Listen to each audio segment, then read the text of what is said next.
Hi friends, welcome back to this channel. இந்த வீடியோவில் நம்ம கார்ப்பரேட் அக்கௌண்டிங்கில் amalgamation, absorption and external reconstruction other exercise சம்ஸை எப்படி சால்வ் பண்ணுறது அப்படிங்கிறத பார்க்க போகிறோம். நம்ம இன்றைக்கி பார்க்க போகிற சம்ஸ் எல்லாமே ரெட்டியர் மூர்த்தி புக்கில் இருக்கிற அதர் எக்ஸசைஸ் சம். நீங்கள் இப்போ தான் ஃபர்ஸ்ட் டைம் அமால்கமேஷன் வீடியோ பார்க்குறீங்க அப்படின்னா நான் டிஸ்கிரிப்ஷனில் அமால்கமேஷனுக்கான தியரி வீடியோ லிங்க்கும் எக்ஸசைஸ் சம்ஸ் எப்படி சால்வ் பண்ணணும் அப்படிங்கிறதுக்கான வீடியோ லிங்க்கும் டிஸ்கிரிப்ஷனில் கொடுத்துருக்கேன். அதை பார்த்துட்டு அதுக்கப்புறம் அதர் எக்ஸசைஸ் பார்த்திங்கன்னா உங்களுக்கு இன்னும் ஈஸியாக இருக்கும். நம்ம இப்போது first sum, Springfield Limited is absorbed by Sportsfield Limited, the consideration being they taking over the trade liabilities of rupees 40,000, the payment of cost of absorption of rupees 15,000, the repayment of B debentures of Springfield Limited of rupees 2 lakh at par, the discharge of A debentures of rupees 3 lakh in the vendor company at a premium of 10% by the issue of 8% debentures in Sportsfield Limited at par, a payment of rupees 20 per share in cash and the exchange of 4 fully paid rupees 10 shares in Sportsfield Limited at a market price of rupees 15 per share for every rupees 50 share in Springfield Limited, which were 40,000 in number. You are required to find out purchase consideration. இப்போ இந்த சம்மில் பார்த்தீங்கன்னா Springfield லிமிட்டடை Sportfield limited absorb பண்ணுறாங்க. அப்போ Springfield limited is a selling company, Sportsfield limited is a purchasing company. இப்போ இங்கே பார்த்தீங்கன்னா ட்ரேட் லைபிலிட்டிஸாக 40,000 எடுத்துக்கிறாங்க, லிக்விடேஷன் எக்ஸ்பென்சஸ் கொடுத்துருக்காங்க, டிபெஞ்சர்ஸ் வந்து ரீபே பண்ணுறாங்க. நெக்ஸ்ட் இங்கே பார்த்தீங்கன்னா ஒரு ஷேருக்கு 20 ருபீஸ்னு கேஷாக பே பண்ணுறாங்க. அது இல்லாமல் ஒரு ஷேர் வச்சுருந்தா 4 ஷேர் கொடுக்குறாங்க அப்படின்லாம் கொடுத்துருக்காங்க. இப்போ இதை வச்சு பர்ச்சேஸ் கன்சிடரேஷன் வந்து ஃபைன் பண்ண சொல்கிறாங்க. இப்போது நம்ம பர்ச்சேஸ் கன்சிடரேஷன் கண்டுபிடிக்கிறதுக்கு மொத்தமாக 4 மெத்தட் தான் இருக்குது. ஒன்று வந்து லம்சம் மெத்தட், இன்னொன்று net payment method, net asset method, intrinsic value method. இதில் லம்சம் மெத்தடாக இருந்தால் அவங்களே டைரெக்டாக கொஷினில் வந்து பர்ச்சேஸ் கன்சிடரேஷன் அமௌண்ட் எவ்வளோங்கிறது கொடுத்துருவாங்க. நெட் பேமெண்ட் மெத்தட் அப்படின்னா ஷேர் ஹோல்டர்ஸ்க்கு அமௌண்ட் எவ்வளோ பே பண்ணுறாங்க அப்படிங்கிறது கொடுத்துருவாங்க. நெட் அசட் மெத்தட் அப்படின்னா இது எதுவுமே இருக்காது, நம்ம அசட்ஸ்லேருந்து லைபிலிட்டியை லெஸ் பண்ணால் வருது பர்ச்சேஸ் கன்சிடரேஷன். இன்டென்சிக் வேல்யூ மெத்தடுக்கு இன்டென்சிக் வேல்யூ கொடுத்துருப்பாங்க, அதை வச்சு ஃபைன் பண்ணணும். இப்போ இந்த சம்மில் பார்த்தீங்கன்னா இது வந்து நெட் பேமெண்ட் மெத்தட். ஏன்னா நீங்கள் இந்த 4 ஃபஸ்ட்டு ரோமன் லெட்டர் இந்த 4மே நீங்கள் எதுவுமே பண்ண தேவையில்லை. இது எல்லாமே உங்களை கன்ஃபியூஸ் பண்ணதுக்காக கொடுத்த ஐட்டம். நம்ம பர்ச்சேஸ் கன்சிடரேஷன் கண்டுபிடிக்கிறது ஒன்லி இந்த 5th அட்ஜஸ்ட்மெண்ட்டை வச்சு மட்டும்தான் நம்ம கண்டுபிடிக்க போகிறோம். இப்போ இதுக்கு பார்த்தீங்கன்னா ஃபஸ்ட்டு என்ன கொடுத்துருக்காங்க, payment of rupees 20 per share in cash. So 20 ஒரு ஷேருக்கு 20 ருபீஸ் கேஷாக பே பண்ணுறாங்க. இங்கே கீழே லாஸ்ட்டாக அவங்களே என்ன சொல்லிட்டாங்கன்னா 40,000 ஷேர்ஸ் இருக்குதுன்னு சொல்லிட்டாங்க. அப்போ 40,000 இன்டூ 20 போட்டிங்கன்னா கேஷாக எவ்வளோ பே பண்ணாங்கன்னு தெரிஞ்சிடும். அடுத்தது பார்த்திங்கன்னா the exchange of 4 fully paid share in Sportfield limited. So Sportfield limited இங்கே ஆக்சுவலாக செல்லிங் கம்பெனி வந்து Springfield limited, Sportsfield limited is a purchasing company. இப்போது ஸ்போர்ட்ஃபீல்ட் லிமிடெட் பார்த்திங்கன்னா 4 ஷேர் கொடுக்குறாங்க. அந்த ஷேரோட ஃபேஸ் வேல்யூ 10 ரூபி, ஆனால் மார்க்கெட் வேல்யூ 15 பர் ஷேர் அப்படின்னு கொடுத்துருக்குறாங்க. ஒவ்வொரு ஷேருக்கும் 4 ஷேர் கொடுக்குறேன் அப்படின்னு சொல்லியிருக்காங்க.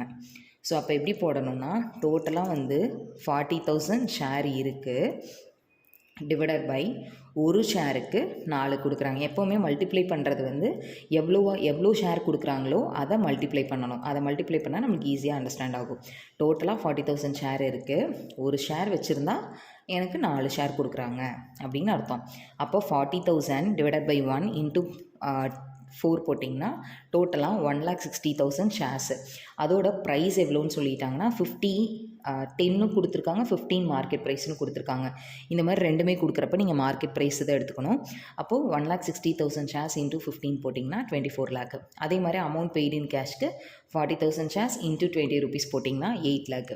டோட்டலாக பர்ச்சேஸ் கன்சிடரேஷன் வந்து 32 lakh. ஸோ இந்த மாதிரி ஷேர் ஹோல்டர்ஸ்க்கு இப்படி பே பண்ணுறோன்னு கொடுத்துருந்தாங்கன்னா இது வந்து நெட் பேமெண்ட் மெத்தடு. இப்போ next sum, second sum. The following is the balance sheet of Murugan limited as on 31st March 2019. Share capital 7,500 equity shares of rupees 10 each, 250 10% preference shares of rupees 100 each, 8% debentures, reserves, creditors, fixed asset, current asset. Ganesh Limited absorbed Murugan Limited on the following terms. Preference shareholders are to be discharged at a premium of 20% by issue of 12% preference shares in Ganesh Limited at par. Debenture holders are to be discharged at 10% premium by issue of 14% debentures in Ganesh Limited. Intrinsic value per equity share of Murugan Limited is taken at rupees 20 and that of Ganesh Limited at rupees 30. Ganesh Limited is to issue equity shares of the face value of rupees 10 each to satisfy the equity shareholders on the basis of intrinsic value, but entries are to be made at par value only. You are required to compute purchase consideration. இப்போ இந்த சம்லையும் purchase consideration தான் calculate பண்ண சொல்லியிருக்காங்க. இது வந்து இன்டென்சிக் value மெத்தடில். First வந்து preference share ஹோல்டர்ஸ்க்கு அவங்க எப்படி பே பண்ணுறாங்கன்னு கொடுத்துருக்காங்க. ப்ரிஃபரன்ஸ் ஷேர் ஹோல்டருக்கு பார்த்திங்கன்னா டோட்டலாக அவங்க என்ன சொல்லிட்டாங்கன்னா 20% ப்ரீமியமில் பே பண்ணுறதா சொல்லியிருக்காங்க. டோட்டலாக ப்ரிஃபரன்ஸ் ஷேர் வந்து 250 ஷேர்ஸ் இருக்குது. அப்போது 250 இன்ட்டு ஃபேஸ் வேல்யூ 100. இங்கே எப்போவுமே ஃபேஸ் வேல்யூ உங்களுக்கு இங்கே அட்ஜஸ்ட்மெண்ட்டில் கொடுக்கலன்னா இங்கே பேலன்ஸ் ஷீட்டில் என்ன ஃபேஸ் வேல்யூ கொடுத்துருக்காங்களோ அதே தான். இப்போ 250 இன்ட்டு 100 போட்டிங்கன்னா 25,000. அடுத்தது அதோட அவங்க தான் ப்ரீமியமில் டிஸ்சார்ஜ் பண்ணுறேன்னு சொல்லிட்டாங்க. அப்போ 20% ப்ரீமியம். 20% ப்ரீமியம் எப்படி கேல்குலேட் பண்ணணும்னா ஷேரோட ஃபேஸ் வேல்யூ 100 ருபீஸு. 100 ருபீஸ்க்கு 20% போட்டிங்க அப்படின்னா உங்களுக்கு ப்ரீமியம் எவ்வளோன்னு தெரிஞ்சிடும். எவ்வளோனா 20 ருபீஸ். அப்போ 250 இன்ட்டு 20 போட்டிங்கன்னா 5,000. டோட்டலாக நம்ம ப்ரிஃபரன்ஸ் ஷேர் ஹோல்டர்ஸ்க்கு பே பண்ணுற அமௌண்ட் 30,000. இப்போ இதே ஈக்விட்டி ஷேர் ஹோல்டருக்கு பே பண்ணேன். ஏன்னா இங்கே 2 ஷேர் ஹோல்டருமே இருக்காங்க. 2 பேர்த்துக்குமே தான் நம்ம பர்ச்சேஸ் கன்சிடரேஷன் பே பண்ணுவோம். ப்ரிஃபரன்ஸ் ஷேர் ஹோல்டருக்கு பே பண்ணுறது கண்டுபிடிச்சாச்சு. இப்போ ஈக்விட்டி ஷேர் ஹோல்டருக்கு பே பண்ணுறது அவங்க இன்டென்சிக் வேல்யூ பற்றி கொடுத்துருக்காங்க. அப்போ இன்டென்சிக் வேல்யூ பற்றி கொடுத்தாங்கன்னா நம்ம இன்டென்சிக் வேல்யூ மெத்தடில் போடணும். ஃபர்ஸ்ட் பார்த்திங்கன்னா இன்டென்சிக் வேல்யூ வந்து முருகன் லிமிடெடுக்கு எவ்வளோ கொடுத்துருக்காங்கன்னா 20, கணேஷ் லிமிடெடுக்கு 30.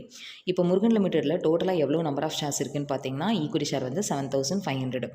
இப்போது இந்த 7,500ஓட 500 ஷேரோட இன்டென்சிக் வேல்யூ அப்படின்னு எடுத்துக்கிட்டோன்னா 7,500 இன்ட்டு 20 போட்டிங்கன்னா அதுதான் இன்டென்சிக் வேல்யூ. எவ்வளோனா 1,50,000. இப்போது எவ்வளோ number of shares Ganesh limited issue பண்ணுறாங்கன்னா இந்த 1,50,000 ஒரு ஷேரோட வேல்யூ 30 ருபீஸ். அப்போ 1,50,000 டிவைடட் பை 30 போட்டிங்கன்னா 5,000 ஷேர்ஸ் இஷ்யூ பண்ணுறாங்க. ஸோ அப்போது ஈக்விட்டி ஷேர் ஹோல்டர்ஸ்க்கு எவ்வளோ கணேஷ் லிமிடெட் பே பண்ணுறாங்கன்னா 5,000 ஈக்விட்டி ஷேரு, ஃபேஸ் வேல்யூ 10. அப்போது 50,000 பே பண்ணுறாங்க. ஸோ இப்போ டோட்டலாக பர்ச்சேஸ் கன்சிடரேஷன் பார்த்துக்கிட்டோன்னா ப்ரிஃபரன்ஸ் ஷேர் ஹோல்டருக்கு 30,000 பே பண்ணுறாங்க, ஈக்விட்டி ஷேர் ஹோல்டருக்கு 50,000 பே பண்ணுறாங்க. ரெண்டையும் ஆட் பண்ணோம்னா டோட்டலாக வந்து 80,000. இப்போ நம்ம பார்த்த இந்த 2 சம்மே பார்த்திங்கன்னா பர்ச்சேஸ் கன்சிடரேஷன் மட்டும் எப்படி கண்டுபிடிக்கணும் அப்படிங்கிறதுக்கான சம். அடுத்த வீடியோவில் நம்ம அமால்கமேஷன் இந்த நேச்சர் ஆஃப் மெர்ஜரில் சம்ஸ் எப்படி சால்வ் பண்ணுறது அப்படிங்கிறத பார்க்கலாம். நான் டிஸ்கிரிப்ஷனில் டெலகிராம் குரூப் லிங்க் கொடுத்துருக்கேன். உங்களுக்கு ஏதாவது டவுட்ஸ் இருந்ததுன்னா நீங்கள் டெலகிராமில் ஜாயின் ஆகி உங்களோட டவுட்ஸ் எனக்கு சென்ட் பண்ணுங்கள். தேங்க்யூ ஃபார் வாட்சிங் த வீடியோ.